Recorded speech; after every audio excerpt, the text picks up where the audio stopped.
कोई ज़रूरी नहीं कि शादी ब्याह में गोली चलाएंगे, मान के चलिए गोली चला रहे हैं, मजाक मजाक में ही चला रहे हैं, मजाक मजाक में ही हुआ होगा ना ये चीज़।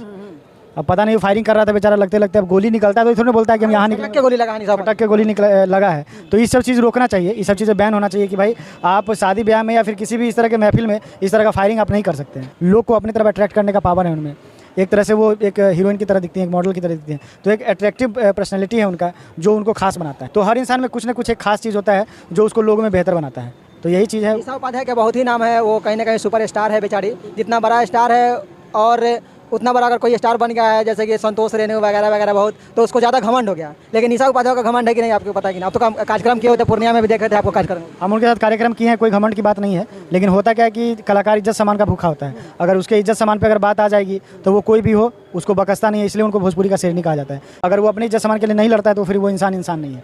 तो मेरी भी मुलाकात उनके स्टेज शो के दौरान हुई और ये चर्चा भी हम किए थे कि आपको भोजपुरी का बब्बर शेरनी माना जाता है। तो बस एक ही बात बोली थी कि देखिए हम सबके लिए अच्छे हैं, लेकिन जो हमारे लिए बुरा है उसके लिए हम बुरे हैं। तो ये कहीं से गलत नहीं बोली वो, और बहुत नेक दिल इंसान है।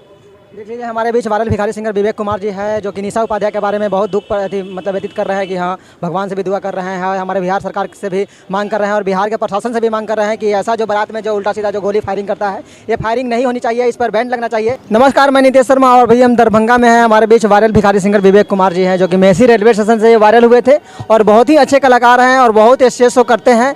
इनसे हम निशा उपाध्याय के बारे में जानेंगे कि हाँ निशा उपाध्याय के जो स्टेज पे जो गोली लगी हुई है तो उनके बारे में हम कुछ जानेंगे। अब ये भोजपुरी में जो दिन पर दिन ये उल्टा सीधा जो काम हो रहा है उसके बारे में हम जानने का प्रयास करेंगे, तो अब वीडियो में बने रहिए। सबसे पहले मेरे चैनल में स्वागत है विवेक जी। बहुत बहुत शुक्रिया जितने भी हमारे इस चैनल को देख रहे हैं सभी को मेरा प्यार भरा नमस्कार। कल ही निशा उपाध्याय को स्टेज पे कार्यक्रम करते हालत में उनको गोली लग गया, इस पर आप क्या कहिएगा? मतलब लोगों में क्या मतलब हो गया है, इस पर क्या कहिएगा? अब शादी ब्याह में क्या हो गया ना कि जो बड़े बड़े लोग जो होते हैं या फिर कोई किसी भी तरह के लोग हों, क्या होता है कि वो लोग मतलब फायरिंग करना, बंदूक चलाना, ये सब चीज़ करना अपने आप को शान समझते हैं कि ये चीज़ करेंगे तो हमको लोग बड़ा समझेगा। अरे भाई मेरे, आप गोली नहीं चला के भी किसी का इज्जत सम्मान करके भी अपने आप को बड़ा बना सकते हैं। कोई ज़रूरी नहीं कि शादी ब्याह में गोली चलाएंगे, मान के चलिए गोली चला रहे हैं, मजाक मजाक में ही चला रहे हैं, मजाक मजाक में ही हुआ होगा ना ये चीज़। अब पता नहीं फायरिंग कर रहा था बेचारा, लगते लगते अब गोली निकलता है तो थोड़ा बोलता है कि हम यहाँ निकल के गोली लगा नहीं, पटक के गोली लगा है। तो ये सब चीज़ रोकना चाहिए, ये सब चीज़ें बैन होना चाहिए कि भाई आप शादी ब्याह में या फिर किसी भी इस तरह के महफिल में इस तरह का फायरिंग आप नहीं कर सकते हैं। क्योंकि मान के चलिए जब फायरिंग होता है तो उस समय बंदूक का गोली कहाँ निकल जाए, किसको लग जाए, ये कोई नहीं जानता है। और इसी का नतीजा हुआ है कि जैसे निशा जी को स्टेज शो के दौरान वो गाना गा रही थी और मतलब फायरिंग के दौरान उनको मतलब मजाक मजाक में ही मतलब अनजान में ही लग गया।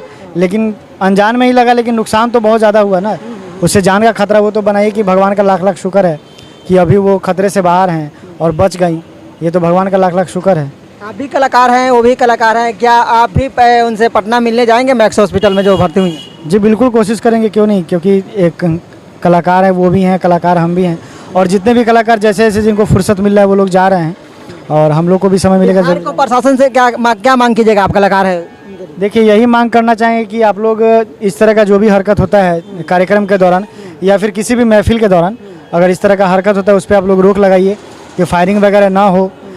खासकर अगर लोग जैसे बिहार में दारू बंद है लेकिन फिर भी लोग नशा करके बहुत हुड़दंग करता है स्टेज पे, तो उस तरह का नहीं हो। अगर आप किसी कलाकार को बुलाए हैं तो उसका इज्जत सम्मान कीजिए। आप जितना अगर स्टेज पे अगर उनको परफॉर्म करने के लिए बुलाए हैं तो स्टेज को फ्री छोड़ दीजिए ताकि वो अच्छे से परफॉर्म कर पाए। अब क्या होता है कि स्टेज पे कलाकार परफॉर्म करते रहता है, बस लोग वहीं पे चढ़ के लगता है गलत सही करने या वहीं पे लगता है हुड़दंग मचाने। बिहार सरकार से क्या कहिएगा? बिहार सरकार से यही कहें कि बैन लगाया जाए इस चीज़ पे, बाराती में ऐसा काम ना हो, बाराती में या फिर किसी भी महफिल में इस तरह का काम नहीं हो, क्योंकि इससे किसी को भी क्षति पहुंच सकता है। जिस तरह से आज निशा जी के साथ ये हालत हुआ है, भगवान से क्या कहिएगा? भगवान से यही कहें कि उनको सही सलामत आप वापस भेजें और हम लोग को बहुत अच्छा लगेगा कि फिर से वो अपने संगीत के दुनिया फिर से लौटे। कैसी कलाकार है आप? बहुत अच्छी कलाकार हैं। अच्छी कलाकार नहीं होती तो इस लेवल पे नहीं होती, क्योंकि मेरे पापा हमेशा एक बात कहते हैं कि हर इंसान के अंदर अच्छाई देखनी चाहिए।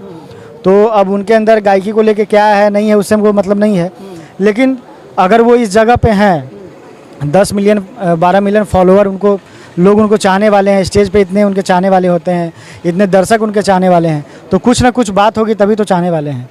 मानते हैं उनमें गायकी नहीं है लेकिन परफॉर्मर तो हैं, लोग को अपनी तरफ अट्रैक्ट करने का पावर है उनमें, एक तरह से वो एक हीरोइन की तरह दिखती हैं, एक मॉडल की तरह दिखती हैं। तो एक अट्रैक्टिव पर्सनैलिटी है उनका जो उनको खास बनाता है। तो हर इंसान में कुछ ना कुछ एक खास चीज़ होता है जो उसको लोगों में बेहतर बनाता है। तो यही चीज़ है। निशा उपाध्याय का बहुत ही नाम है, वो कहीं ना कहीं सुपर स्टार है बेचारी। जितना बड़ा स्टार है और उतना बड़ा अगर कोई स्टार बन गया है जैसे कि संतोष रेणु वगैरह वगैरह बहुत, तो उसको ज़्यादा घमंड हो गया। लेकिन निशा उपाध्याय का घमंड है कि नहीं, आपको पता है कि नहीं? आप तो कार्यक्रम किए होते, पूर्णिया में भी देखे थे आपको कार्यक्रम। हम उनके साथ कार्यक्रम किए हैं, कोई घमंड की बात नहीं है। लेकिन होता क्या है कि कलाकार इज्जत सम्मान का भूखा होता है।